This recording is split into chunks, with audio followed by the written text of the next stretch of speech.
Pricing your product is one of the most important aspects of a marketing strategy. Generally, pricing strategies include the following strategies. Cost-based pricing. Cost-based pricing is the most simple pricing method where you get the cost attributed to a product and then adding a desirable markup. Marginal cost pricing. In marginal cost pricing, only a proportion of the cost that is directly attributable to the production of the item is included in the price. Target return on investment pricing. Target pricing looks for long-run average rates of return. Experience curve pricing. Experience curve pricing occurs as organizations produce more units, experience and learning lead to greater efficiency, reducing the overall cost. Demand-based pricing. Demand-based pricing allows the price to go up when demand is high and vice versa. Psychological pricing. Studies consider the psychology of prices as well as the economics. Some popular examples can include high-level pricing, odd-even pricing, and bundle pricing. Competition-oriented pricing. Competition-oriented pricing involves setting prices on the basis of what competitors are charging. Tim Hortons is a great example for this as they target masses by using competition-oriented pricing. Comparison to Starbucks and McDonald's, its menu is priced lower by a small margin and hence gives it the price advantage. Pricing your product is one of the most important aspects of a marketing strategy. Generally, pricing strategies include the following strategies. Cost-based pricing. Cost-based pricing is the most simple pricing method where you get the cost attributed to a product and then adding a desirable markup. Marginal cost pricing. In marginal cost pricing, only a proportion of the cost that is directly attributable to the production of the item is included in the price. Target return on investment pricing. Target pricing looks for long-run average rates of return. Experience curve pricing. Experience curve pricing occurs as organizations produce more units, experience and learning lead to greater efficiency, reducing the overall cost. Demand-based pricing. Demand-based pricing allows the price to go up when demand is high and vice versa. Psychological pricing. Studies consider the psychology of prices as well as the economics. Some popular examples can include high-level pricing, odd-even pricing, and bundle pricing. Competition-oriented pricing. Competition-oriented pricing involves setting prices on the basis of what competitors are charging. Tim Hortons is a great example for this as they target masses by using competition-oriented pricing. Comparison to Starbucks and McDonald's, its menu is priced lower by a small margin and hence gives it the price advantage. Tim Horton was a very intelligent man who knew how to promote his business from the very beginning. It was a challenge because he had to use something that would leave a lasting impression, fit within the idea of Canada, highlight the differences between Tim Hortons and other brands such as McDonald's and A&W, but it had to entice people to always come to Tim Hortons and come back after they left. The solution was quite simple. Intertwine Canada with the brand of Tim Hortons. And what better way to do that than to use something like hockey? Hockey was very important to Tim Horton, as he used to be a hockey player.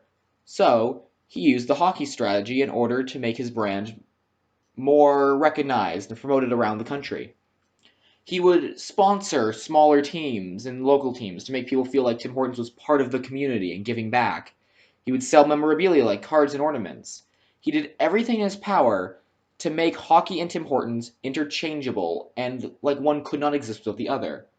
This resulted in everyone, as expected, associating one with the other, and Tim Hortons very quickly became synonymous with the sport of hockey. Planning ahead. Right now, Tim Hortons' legacy lies in the product of his mascot of the company. Right now, in 2020, Tim Hortons has moved on and had been bought by Burger King. However, despite being bought, most of its products severely lack focus, and elements such as the food quality and product recognition has fallen. In fact, the new ideas that Tim Hortons proposed to advance the product include exploring new markets, such as opening more restaurants in the United States, along with Philippines and Thailand, and expanding their franchise. They've also tried to make an entirely new menu and invest in more domestic advertisements and funding over all the years. It's also identified a shifting in demographics as opposed to Starbucks and decided to move their target audience to younger and more budget options rather than Starbucks' more deluxe and expensive ones. How does Tim Horton look at customer service? Tim Hortons' customer service is solely based around the idea of building relationships and connecting with customers through their beliefs. As it was explained earlier, this is purpose-driven marketing. Along with this form of marketing, Tim Hortons also shed a bit of interest in relationship marketing. The gist of that is solely based upon the idea of focusing and improving relationships with current customers rather than highly focusing on new customers. Tim Hortons strongly believe that through this form of customer service, it can obtain a sustainable profit consistency within the company. Similar to how passive income brings consistency to rental property owners, the idea of obtaining and focusing on current customers creates a relationship where there are consistent daily customers brought to the company. Their primary focus on creating this form of customer service revolves around acquiring, satisfying, retaining, and enhancing the customer in that respective order. This way, they can build customers catered to Tim Hortons, which in general brings a strong loyalty towards the company, which benefits the company monetarily, hence it drives their sales up. Marketing strategies. Since a number of years, Tim Hortons has been very successful in using this purpose-driven marketing tactic to have their customers attached to their brand. This purpose-driven marketing tactic allows the brand to make an emotional connection with their customers, which helps them keep that loyalty and trust with the brand. Sharing a love for hockey. Since the founder of Tim Hortons himself was a famous NHL hockey player, he has always placed great emphasis on their hockey heritage and have always connected their customers through that by introducing hockey trading cards and featuring hockey heroes in their commercials. Connecting with the millennials and the Generation Z. During the past several years, Tim Hortons was finding it difficult to connect with the youth. They recently started featuring famous singers like Shawn Mendes in their commercial, and they've been using technology and social media to engage with the youth and allow them to share their experiences with Tim Hortons. This is a story of Tim Horton, the man behind the Canadian Tim Hortons chain. Initially, when Tim Horton first started his chain with his partner Jim Sharan, they started drive-ins called Tim Horton Drive-In. These businesses didn't do so well. Not as many people associated the words on the sign with the man in question. They struggled to make a reasonable profit margin, so the duo moved on to a new plan. Instead of selling their product themselves, their parents instead decided to go into franchising.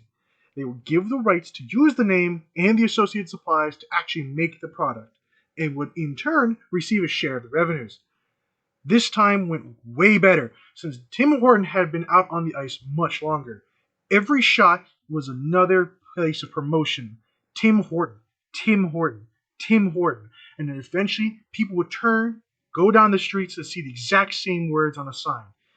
Tim Hortons.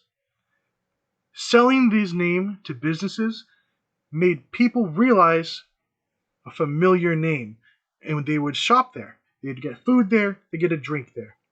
More people caught on to this, and more businesses were willing to buy into the name of Tim Horton. The almost infectious rate that the franchise spread, based almost entirely on Tim Horton's growing popularity, had caused Tim Horton to be recognized across Canada, even in the modern day.